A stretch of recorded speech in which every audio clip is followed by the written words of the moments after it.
Құрметті жолаушылар, Флайерстанның ерекше рейсіне қош келдіңіз.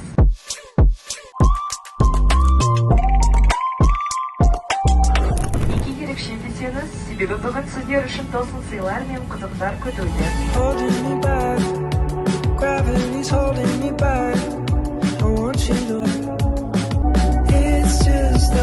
Дорогие наши пассажиры, мы с радостью сообщаем, что в честь праздника на этом рейсе летит с нами юбилейный 30-миллионный пассажир Flyerstar. Кто же наш сегодняшний 30-миллионный пассажир? Он сидит на 9-м ряду. Чтобы узнать, кто же это, просим пассажиров 9-го ряда посмотреть вход антимакасар. Под одним из них будет наклейка лимончика.